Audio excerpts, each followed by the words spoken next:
C'est vraiment un mythe que le gouvernement dit qu'ils ont protégé le pouvoir d'achat. Je crois qu'aujourd'hui, les gens ont perdu du pouvoir d'achat. On a eu la crise du Covid, on a eu la crise de l'énergie. Nous, on a fait une étude d'un travailleur avec un salaire médian donc de 3 500 € brut. Sur les 3 années de gouvernement, il a perdu 3 000 € brut de salaire réel. Pourquoi? Parce que d'un côté, l'indexation du salaire arrive en retard.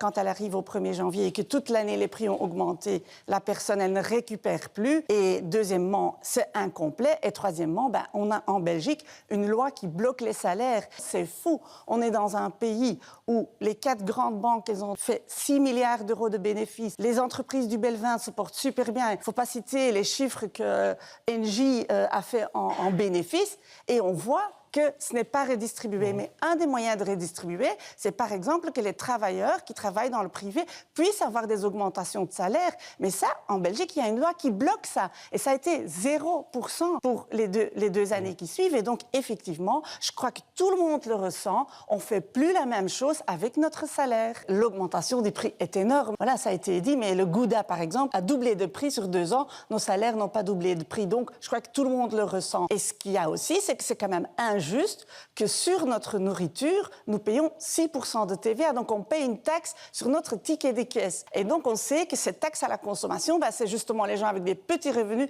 qui vont, en pourcentage, payer beaucoup plus. Et donc, effectivement, le gouvernement espagnol a pris cette mesure il y a 1 an et elle a prolongé la mesure, c'est-à-dire de supprimer cette TVA sur les aliments. Et c'est ce que nous avons proposé aussi avec le PTB. Et aussi, bien sûr, plus loin, il faut regarder, c'est-à-dire bloquer certains prix. C'est tout à fait un pouvoir que le ministre de l'économie a de dire, OK, certains aliments de base, voilà, je mets un prix maximum.